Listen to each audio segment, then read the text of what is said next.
અમદાવાદના રામોલમાં ફટાકડા ફેક્ટરી બ્લાસ્ટનું પુનરાવર્તન થયું છે। ફેક્ટરી સંચાલકોની મોટી બેદરકારી સામે આવી છે। 20 વર્ષથી આ ફેક્ટરી ચલાવતો હતો ડોડિયા પરિવાર। રમીલાબેન ડોડિયા છેલ્લા 20 વર્ષથી સંચાલક હતા। 2014માં પણ આ જ ફેક્ટરીની અંદર બ્લાસ્ટ થયો હતો। 2014ના બ્લાસ્ટમાં 14 વર્ષના કિશોરનું મોત થયું હતું। લાયસન્સ રદ બાદ મેહુલ ડોડિયાના નામે આ લાયસન્સ ચાલતું હતું। લાયસન્સ રિન્યુ પર પોલીસે નેગેટિવ રિપોર્ટ આપ્યો હતો। નેગેટિવ રિપોર્ટ છતાં પણ ફેક્ટરી ચાલતી હોવાના સવાલો ઉઠી રહ્યા છે। બ્લાસ્ટ બાદ લાયસન્સ પ્રક્રિયા તપાસના કેન્દ્રમાં આવી છે।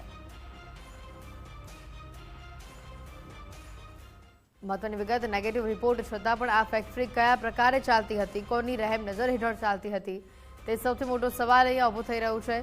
અમદાવાદના રામોલ વિસ્તારમાં ફટાકડા ફેક્ટરીમાં જે બ્લાસ્ટનું પુનરાવર્તન થયું છે, ફેક્ટરી સંચાલકોની મોટી બેદરકારી સામે આવી છે।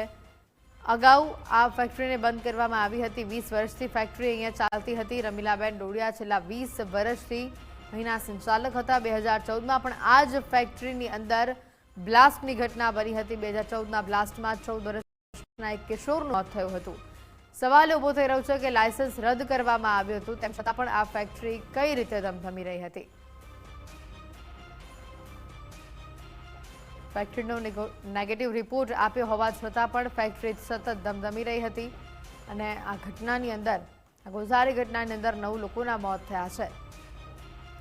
વધુ વિગત સાથે સમજતા રાહુલ ત્રિવેદી જોડાયા છે। રાહુલ, જે પ્રકારેની આ ઘટના અને સૌથી મોટો સવાલ કે 2014માં આ ફેક્ટરીમાં બ્લાસ્ટની ઘટના બની હતી, લાયસન્સ તે સમયે રદ કરવામાં આવ્યું હતું, તો કોની રહેમ નજર હેઠળ આ ફેક્ટરીને ફરી ચાલુ કરવામાં આવી? બિલકુલ, જે પ્રકારે ગઈકાલે રામોલની અંદર ફેક્ટરીમાં જે ફટાકડા ફેક્ટરી છે તેમાં બ્લાસ્ટ થવાની ઘટના સામે આવી હતી, તે જ ફેક્ટરીની અંદર 2014ની અંદર પણ આ જ ફેક્ટરીની અંદર બ્લાસ્ટ થયો હતો, જેમાં 14 વર્ષના કિશોરનું પણ મોત થયું હતું। જે તે સમયે તેમના જે હાલ જે મેહુલ ડોડિયા છે, તેના માતા જે છે રમીલાબેન ડોડિયા છેલ્લા 20 વર્ષથી આ જે ફેક્ટરી છે તેના સંચાલક હતા અને 2014ની અંદર જયારે બ્લાસ્ટ થયો ત્યારે પણ તેનું લાયસન્સ જે કેન્સલ કરવામાં આવ્યું હતું। રદ થયા બાદ 2014 બાદ જયારે મેહુલ ડોડિયા નામે જે છે આ ફેક્ટરીનું લાયસન્સ લેવામાં આવવાનું હાલ જે છે તપાસમાં સામે આવ્યું હતું, પરંતુ લાયસન્સ રિન્યુ પર પોલીસે પણ આ જે ફેક્ટરી છે તેનો નેગેટિવ રિપોર્ટ જે છે રજૂ કરવામાં આવ્યો હતો।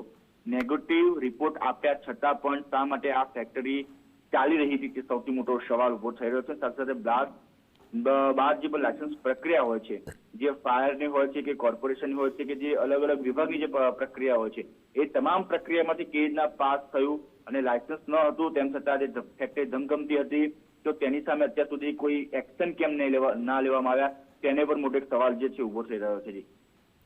બિલકુલ રાહુલ, આભાર વિગત બતાવી।